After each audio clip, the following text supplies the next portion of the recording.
So today we are going to look at this poem Kubla Khan by Samuel Taylor Coleridge. Uh, First, little bit of information about how this poem came to be written. Now there is a kind of a history behind this poem.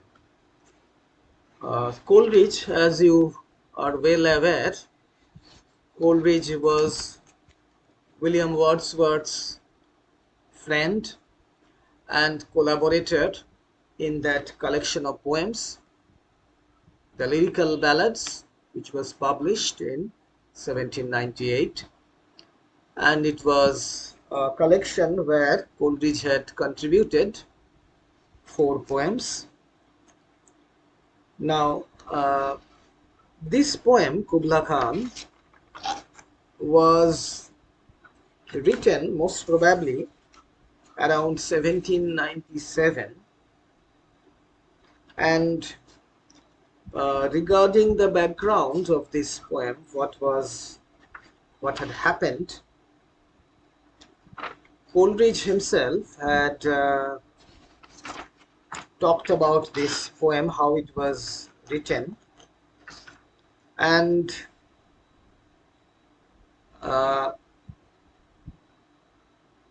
as we know that Coleridge, in his preface to Kubla Khan, he had said that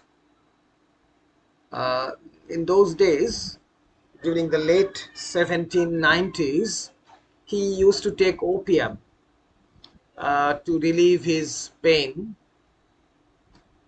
and one day he had taken opium and he had fallen asleep, and he dreamt about this Mongol king Kubla Khan and the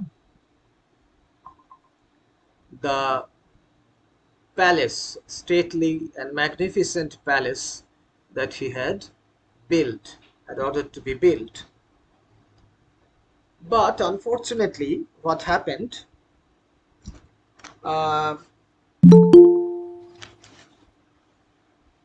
actually, he woke up and he started to write. And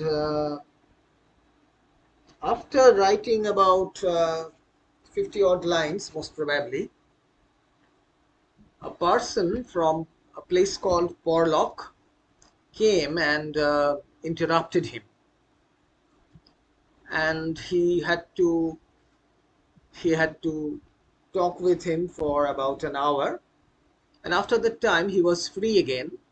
He came back to his writing table, but he found that he could not recall much of what had occurred to him in that dream, and unfortunately the poem remained unfinished because he could not remember, and he could only add a few lines to the original version which he had composed. So this is the story of how Coleridge came to write Kubla Khan. And Coleridge himself, he has given a subtitle, as you can see, to the main title, Kubla Khan, or A Vision in a Dream, a Fragment. So it is a kind of a poem that had occurred to him in a dream, and it is in a fragmentary state like the Old English poems, some of the Old English heroic poems which you had studied in your first semester. But those poems were actually, once upon a time, they were whole poems, but they had been lost because of the passage of time. But this poem is a real fragment because it has kind of an ending, sudden kind of an ending, and a fragmentary element about it. Now, though this poem was composed in 1797, Coleridge did not publish it. He had not tried to publish it. In fact, he had read this poem to his friends, mainly William Wordsworth and Dorothy Wordsworth, and also to some other poets like Lord Byron. And Lord Byron actually requested him to get it published. And therefore, at the request of Lord Byron, Coleridge published this poem. And that was in 1816. So, after 19 years after its composition. It was written in October 1797, as we find, and again we can see that Coleridge actually, when he was staying in this place called Nether Stowey, when he had composed this poem, he was reading a particular book, and that book is titled, it is a book by a writer called Purchas, Samuel Purchas. And the name of the book is Purchas' Pilgrims, or Relations of the World and Religions Observed in All Ages and Places Discovered from the Creation to the Present. So Samuel Purchas was an English clergyman, and he was also a geographer, and he had published this book.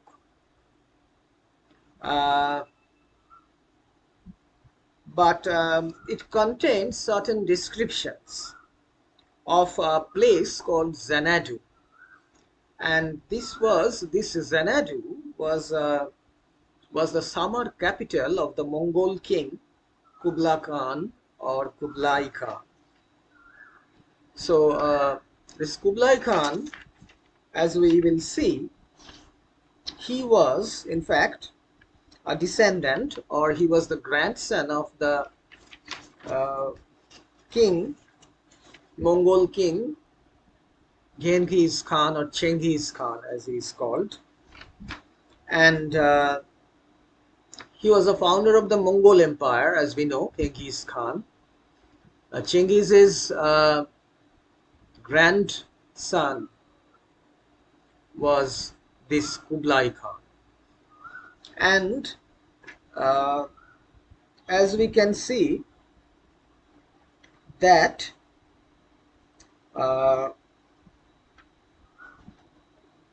he was born in the year 1215 and died in the year 1294.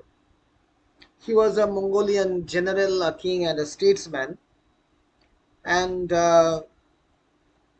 this Xanadu was the capital city of the Mongolian Empire from 1263 to 1273.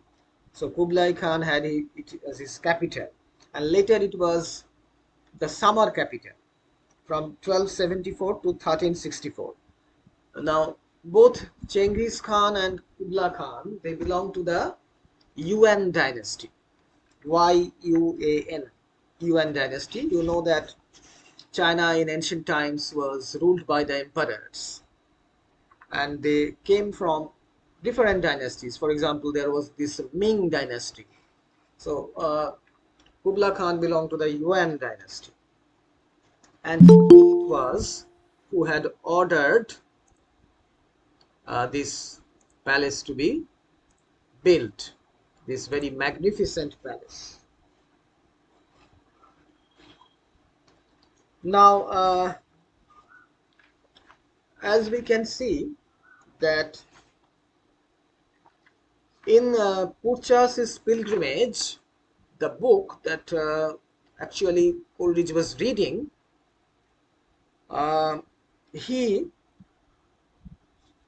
that is Coleridge, wrote to his brother George in the year 1798 and I'm quoting from this letter. Laudanum gave me repose, not sleep. But you, I believe, know how divine that repose is, what a spot of enchantment, a a green spot of fountain and flowers and trees in the very heart of a waste of sands, unquote. So he sort of was reading this description where it was stated how Kubla Khan had he had ordered this kind of place to be uh, set aside for the building of the empire or the palace. And what he had seen in his dream, what he had experienced, that was what Kubla Khan's palace and all the beautiful surroundings and everything is being was being reproduced in the poem by Coleridge. Now you know that Wordsworth and Coleridge, they are quite different poets. There are some differences between them. Wordsworth, as we have seen in Tintern Abbey and other poems, he was a great lover of nature. His romantic concept about nature was this kind of interrelationship. Now, Coleridge was also a romantic poet who appreciated nature, but his appreciation, it was expressed in a different way. He did not find anything divine or any sublime influence in nature, but there was this supernatural element that was ever present in Coleridge's poems. For example, in the Rime of the Ancient Mariner, which is there in the lyrical ballads, that is a poem where the killing of that albatross by the ancient mariner, how it changed everything, and the ship that he was traveling in, it became a ghostly ship with ghostly crew. And Christabel is another poem where this evil spirit, it inhabits the body of this woman called Geraldine. And Kubla Khan also has its supernatural elements. So Coleridge was a poet who sort of made his readers, or he took his readers to a kind of a mysterious supernatural land. And here uh, the readers needed to uh, sort of enter into a make-believe world. They had to believe in things which were not going to happen in the real world, but it was kind of a willing suspension of disbelief, as it was stated by Wordsworth. So this skeptical attitude that had to be abandoned, because when one believes in the supernatural qualities, the supernatural powers of anyone, of course one enters into a kind of a realm which is removed from the real world and the day-to-day mundane world. So as I was telling you, uh, Coleridge was reading this particular text, which was his pilgrimage, and in the initial passage uh, that Coleridge was reading, it ran like this, quote, "In Xanadu did Kublai Khan build a stately palace encompassing uh, some 16 miles of plain ground with a wall, wherein are fertile meadows, pleasant springs, delightful streams, and all sorts of beasts of chase and game, and in the midst thereof a sumptuous house of pleasure, which may be removed from place to place, unquote. So this is the description that Puchas has given of the stately palace of Kublai Khan. Now, what we also gathered from the works of another very important explorer, and you all know his name. His name is Marco Polo, and he was an Italian explorer. And Marco Polo, he had visited this palace of Kublai Khan, and he had written about it, and it was a strange palace in that it could be moved about from place to place. So that was something remarkable about this palace, a portable palace, that is. So Marco Polo's writing also mentions this particular palace. And I would just mention some of the other books that Coleridge must have read, or the critics who have worked on this poem, and they have sort of unearthed different kinds of materials and books that Coleridge must have read, and he had found some of the ideas uh, for his poem from them. And maybe Coleridge drew inspiration from such books as William Bartram's Travels, which was published in 1791. William Bartram. And here in this book, William Bartram had described this alligator hole, and he had also described a kind of a crystal fountain which Coleridge had reproduced in his poem as the mighty fountain. And then there was this book called Travels to Discover the Source of the Nile by James Bruce. Travels to Discover the Source of the Nile.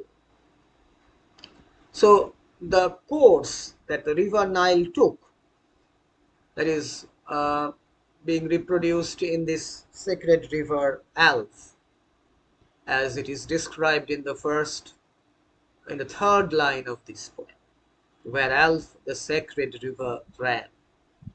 And 5 miles meandering with a mazy motion. So that is the described in the book by James Bruce. Then there was Thomas Morris's The History of Hindustan. The History of Hindustan, and Thomas Morris, he had described, or he had referred to, the cave of Amarnath. And the cave of Amarnath, Coleridge may have reproduced it in his poem as the caves of ice. So the cave of Amarnath is in Kashmir, as you know. And even the writer Abul Fazl, who had written Aini Akbari, you must have heard about Abul Fazl and his book Aini Akbari. So he had mentioned this temple, this cave of Amarnath. So it was a reference that was there. And Major Rennell's Memoir of a Map of Hindustan, that was in 1793, the publication. and Francois Barnier's Voyage to Surat. So Coleridge was a very avid reader. He was a voracious reader. And if you read about his biography, read his biography from different accounts of the history of English literature books, I once gathered the fact that he, by the age of 5, he had finished reading the Arabian Nights, and there were some other books also that he had read. So a 5-year-old boy, a mere child, having finished such books, it's really remarkable. And he was really a genius, but as you know, he often suffered, and he had this habit of taking opium and everything. The kind of genius uh, he he was, he could not sort of do justice to it. That's the pity of it. Well, he has left behind him certain these poems. So these books must have been familiar to Coleridge, and he gathered notes and all certain facts from here and there, and he wrote this poem. So most probably his idea of having received it in a dream is really not really correct.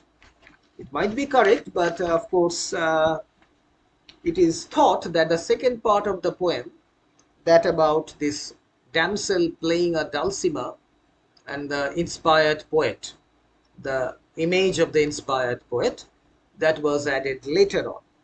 So it was not there when he had this dream, because it is somewhat unrelated to the first part.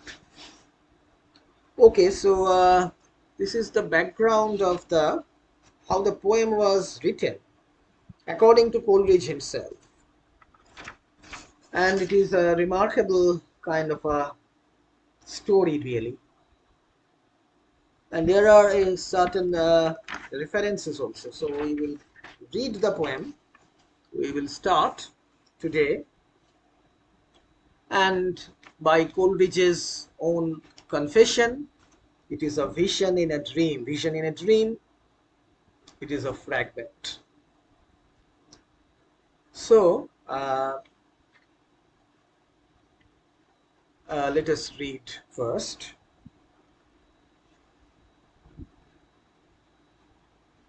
In Xanadu did Kubla Khan a stately pleasure dome decree, where Alf, the sacred river, ran through caverns measureless to man, down to a sunless sea.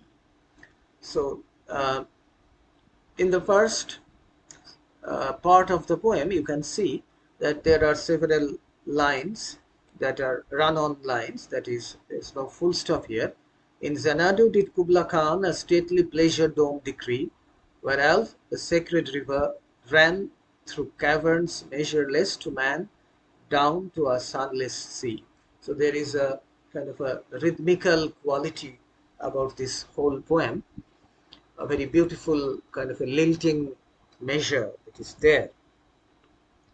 So this place is called Xanadu, and here, of course, it mentions the summer in a place called Jandu, and I'll refer to this particular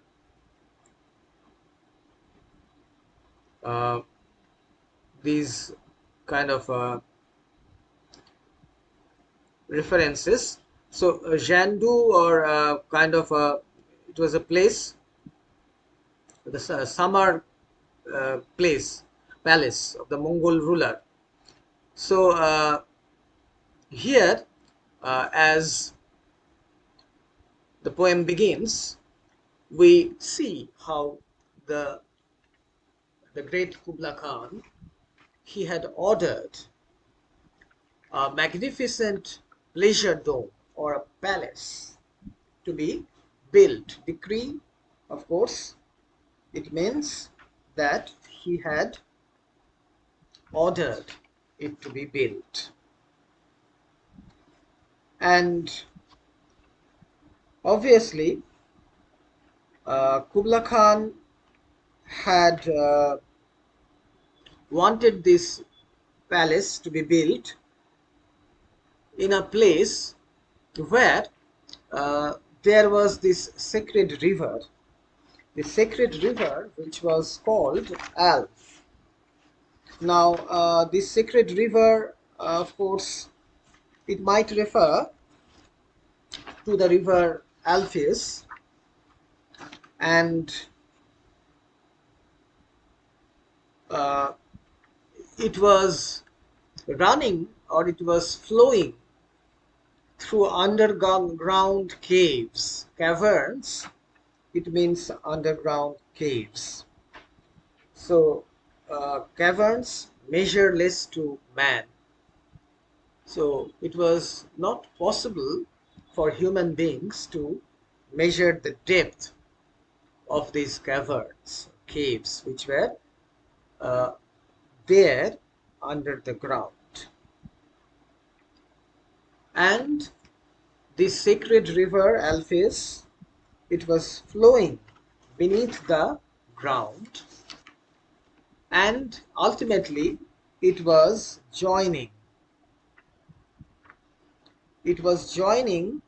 this the sea, sunless sea,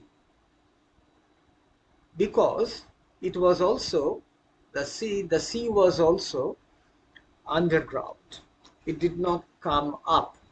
So the sea that was beneath the ground. So the sacred river was flowing beneath the ground, and after moving through a certain area, it ultimately joined the sea. So in the first few lines, we will see how the place, or how Kubla Khan had chosen this place,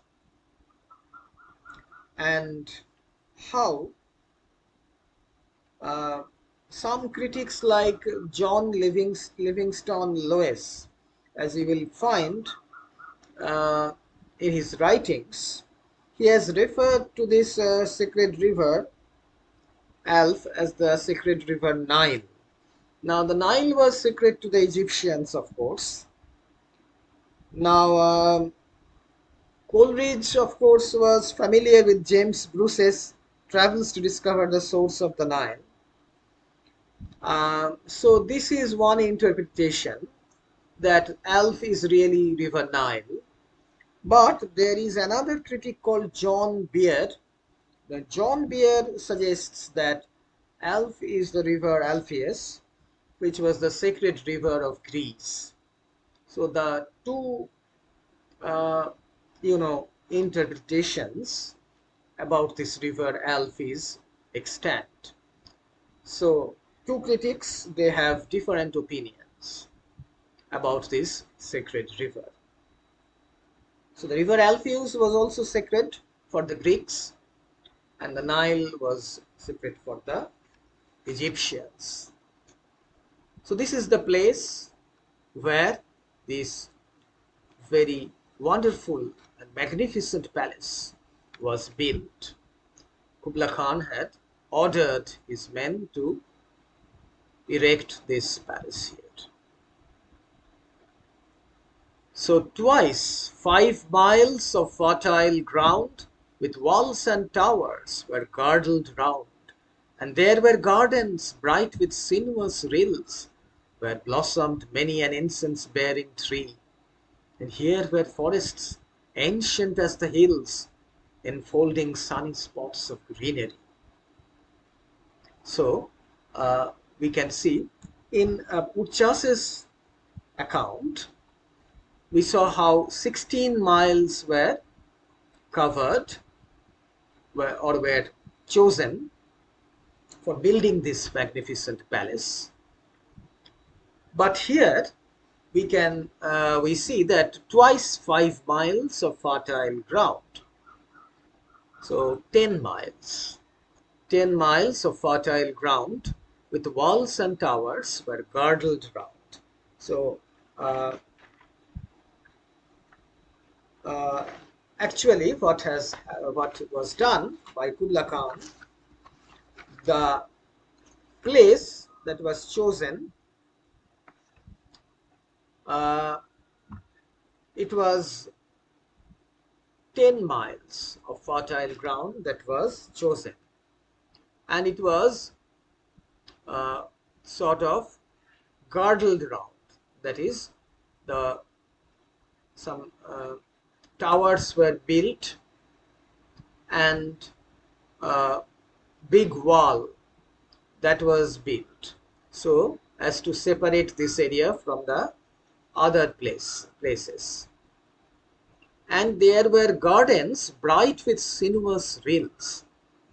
So it was a fertile ground, as has been mentioned. That is, there were fruit trees and many beautiful flowers were growing there. So there were gardens which were bright with sinuous. Sinuous means to move in a kind of a zigzag way, sinuous. So, and we can see that the rills mean small streams. So these small streams, the brooks, that is, a small streamlet, those used to uh, flow through these gardens. So it was a very beautiful place.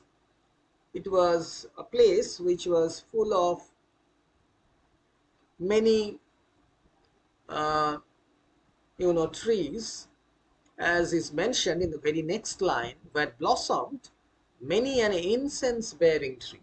Now, incense-bearing tree, of course, it should mean some very beautiful uh, perfumes emitting trees, flowers, that is.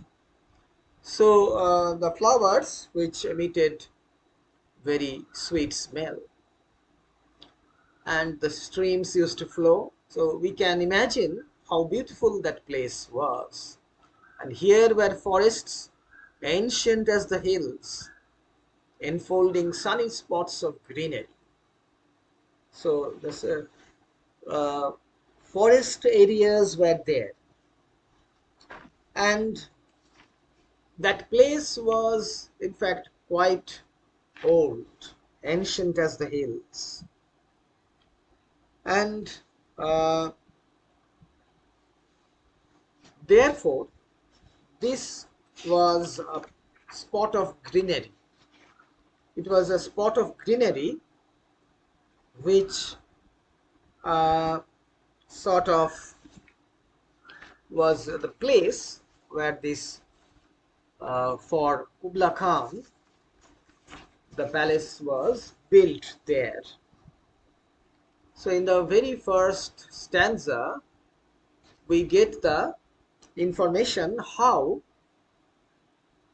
uh, Kubla Khan had ordered this stately palace to be built, and what was the place like, because the river Alf was flowing there underneath the ground, though it was not visible, but the place was a beautiful, it was really wonderful because it had a very beautiful scenery.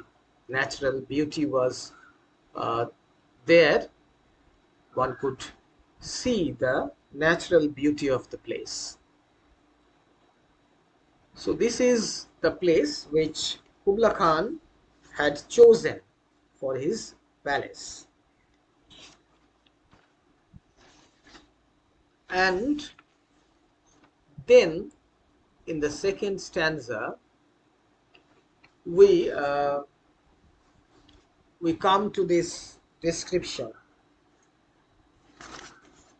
But oh, that deep romantic chasm which slanted down the green hill athwart a cedar cover. So the deep romantic chasm, of course, there was a kind of a gorge-like place, a narrow kind of a gorge-like place between the mountains, which went down, and the cedar cover was, of course, the spot of greenery that is mentioned.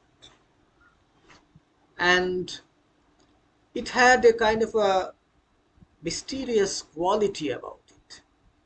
So it is, it was both beautiful and mysterious.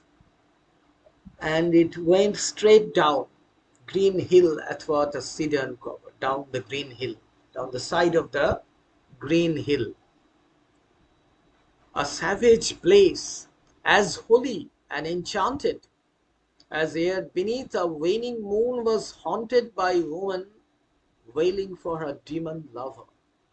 So this place has a kind of a quality which is tinged with something supernatural, something that uh, concerns the supernatural beings like demons. And here Coleridge says that this particular place uh, was as if it was enchanted, and a place which was fit to be haunted by a demon who had once had a female companion, and now uh, that demon had gone away, and the woman is searching for her companion, crying beneath the, wailing beneath the moon, the moonlight. So the mysterious quality of the place that is mentioned, the supernatural element is here prominent. And as we know, Coleridge often brings in such supernatural elements within the natural descriptions. So that was his special forte. That is how he wrote the poems. He could imbue natural descriptions and things with a kind of a strange, mysterious beauty, a supernatural element. So it is a savage place, though it is very beautiful. At the same time, it has a savage, a kind of an evil quality about it. And on top of that, we read further descriptions of what is happening there. And from this chasm with ceaseless turmoil seething, as if this earth in fast thick pants were breathing, a mighty fountain momently was forced. So the underground river that was flowing, that was unseen by human beings. Now, through this chasm, perhaps this particular river was forced out with ceaseless turmoil seething, and there was a disturbance in the depths of the earth, as if the earth was breathless, and it was panting. It was, in fact, breathless with some kind of excitement, or with some feeling or emotion. So the kind of description that we get here is of a place that is very much out of the ordinary. At first glance, it appears to be a very beautiful and pleasant place, the surrounding environment or the surrounding ambience. to the palace. But Coleridge slowly gives us certain descriptions which, of course, sort of, you know, take us to that level, that supernatural level. So the earth is being disturbed, the chasm. From there, the uh, river suddenly comes out, as if a mighty fountain was forced up, amid whose swift, half-intermitted burst, huge fragments vaulted like rebounding hail. So, at some gaps, intermittently, that is, the huge boulders or stones were being thrown up from the depths of the earth, like hailstorms. Just as hail comes down from the sky and it falls on the earth, so like that, it was rebounding from the innermost depths of the earth. But these were boulders, not small like uh, those hail. Or chaffy grain beneath the thresher's flail. So this is a homely image of the thresher trying to separate grain from chaff, and how those in that process the chaff is separated and it is thrown everywhere. So the image is that of a place which is somewhat of a mysterious nature, and it has this magic fountain, or a kind of a very strange fountain that comes up from inside the earth, and it brings up with it the big boulders. And mid these dancing rocks, at once and ever, it flung up momently the sacred river. So the dancing rocks, it appears as if the rocks are dancing. That is, they were uh, thrown here and there, and they were rolling down the side of the hill. And suddenly, the sacred river Alf that was flowing underneath, it suddenly comes up and it is visible. So this is the description of this place, how that particular place that is sort of described here by Coleridge. And the mysterious quality, the supernatural elements are very much prominent. So 5 miles meandering with a mazy motion, through wood and dale the sacred river ran. So the sacred river Alf, it comes up for some time. For about 5 miles, it is moving like in a zigzag course, a mazy motion, through the forest and the valleys, then reached the caverns measureless to man, and sank in tumult to a lifeless ocean. So that ocean is called lifeless because most probably it had no waves. It was a very calm kind of ocean. So it appeared to be lifeless, and it had not the motion of the waves, as is natural to an ocean. This river was flowing, and it comes up, it moves for 5 miles, and then it reaches those underground caves which could not be measured by any human hand, by any human effort, and sank in tumult. So with a lot of sound, it sank to a lifeless ocean. So as you can see, Uh, I will stop here today up to this and sank in tumult to a lifeless ocean. So the description here is, of course, the blending of the natural scenery with the supernatural, the kind of a mysterious aura that is there, that is created.